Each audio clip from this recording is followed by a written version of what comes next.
Hi friends, ನಮಸ್ಕಾರ. ಎಲ್ಲರಿಗೂ ದುರ್ಗಾ ಚಾನಲ್ಗೆ ಸ್ವಾಗತ. ಇವತ್ತು ನಾನು ಮುಂಬೈನ ಒಂದು ಸುಂದರವಾದಂಥ ರೈಲ್ವೆ ಸ್ಟೇಷನ್ಗೆ ನಿಮ್ಮನ್ನು ಕರ್ಕೊಂಡು ಹೋಗ್ತಾ ಇದ್ದೀನಿ. ಇದರ ಹೆಸರು CSMT ಅಂತ ಹೇಳಂದು ಕರೀತಾರೆ. ಅಂದರೆ ಛತ್ರಪತಿ ಶಿವಾಜಿ ಮಹಾರಾಜ್ ಟರ್ಮಿನಲ್ ಅಂತ ಹೇಳಂದು. ಮೊದಲಿಗೆ ಇದನ್ನು VT ಅಂತ ಹೇಳಂದು ಕರೀತಿದ್ರು. ಅಂದ್ರೆ ವಿಕ್ಟೋರಿಯಾ ಟರ್ಮಿನಲ್ ಅಂತ ಹೇಳಂದು. ಇದನ್ನು ಕಟ್ಟೋದಕ್ಕೆ ಶುರು ಮಾಡಿದ್ದು 1878ರಲ್ಲಿ ಕಟ್ಟೋಕ್ಕೆ ಶುರು ಮಾಡಿ 1887ರಲ್ಲಿ ಈ ಒಂದು ಕಟ್ಟಡ ಮುಗಿದೈತಿ. ಅಲ್ಲಿಂದ ಈ ಸ್ಟೇಷನ್ನು ಶುರುವಾಗೈತಿ. ಹಂಗೆ ಈ ಒಂದು ಸ್ಟೇಷನನ್ನು ಕಟ್ಟೋದಕ್ಕೆ ಅವಾಗಿನ ಕಾಲದಲ್ಲಿ ಒಂದು 13 ಲಕ್ಷವನ್ನು ಖರ್ಚು ಮಾಡಿ ಈ ಒಂದು ಸ್ಟೇಷನನ್ನು ಕಟ್ಟಿದ್ದಾರೆ. ಭಾಳ ಸುಂದರವಾಗಿರುವಂಥ ಸ್ಟೇಷನ್ ಅಂದ್ರೆ ತಪ್ಪಾಗಂಗಿಲ್ಲ. ಇದನ್ನು ಹಗಲಿ ನೋಡಿದ್ರ ಬದಲು ರಾತ್ರಿ ನೋಡಿದ್ರೇ ಭಾಳ ಚೆನ್ನಾಗಿರ್ತೈತೆ. ಅದರ ಲೈಟಿಂಗ್ಸ್ ಭಾಳ ಚೆನ್ನಾಗಿ ಕೊಟ್ಟಿರ್ತಾರೆ. ಹಂಗೆ ಇಲ್ಲೊಂದು ಸೆಲ್ಫಿ ಪಾಯಿಂಟನ್ನು ಕೊಟ್ಟಿದ್ದಾರೆ. ನಾವು ಅಲ್ಲಿ ಹೋಗಿ ನಾವು ಸೆಲ್ಫಿನ ನಾವು ತೊಗೋಬೋದು. ಮುಂಬೈಗೆ ಹೋದ್ರೆ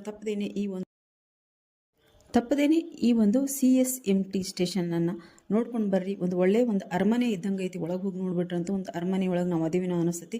ಅದಕ್ಕೋಸ್ಕರ ಯಾರು ತಪ್ಪದೇನೆ ಈ ಒಂದು ಸ್ಟೇಷನನ್ನು ನೋಡ್ಕೊಂಡು ಬರ್ರಿ ಅಂತ ಹೇಳೋದಕ್ಕೆ ಇಷ್ಟಪಡ್ತೀನಿ. ವಿಡಿಯೋ ಅಥವಾ ಮಾಹಿತಿ ಇಷ್ಟ ಆದ್ರೆ ದಯವಿಟ್ಟು ಒಂದು ಲೈಕ್ ಮಾಡಿ, ಹಾಗೆ ಶೇರ್ ಮಾಡಿ ಫ್ರೆಂಡ್ಸ್. ಕಮೆಂಟ್ ಬಾಕ್ಸಲ್ಲಿ ಕಮೆಂಟ್ ಹಾಕೋದನ್ನು ಮರಿಬೇಡಿ. ಪೂರ್ತಿ ವಿಡಿಯೋ ಬೇಕಿದ್ರೆ ಮುಂಬೈ ದರ್ಶನ ಅಂತ ನಾನು ಯೂಟ್ಯೂಬಲ್ಲಿ ಪೂರ್ತಿ ವಿಡಿಯೋ ಹಾಕಿದ್ದೀನಿ, ನೋಡಿ ಸಪೋರ್ಟ್ ಮಾಡಿರಿ.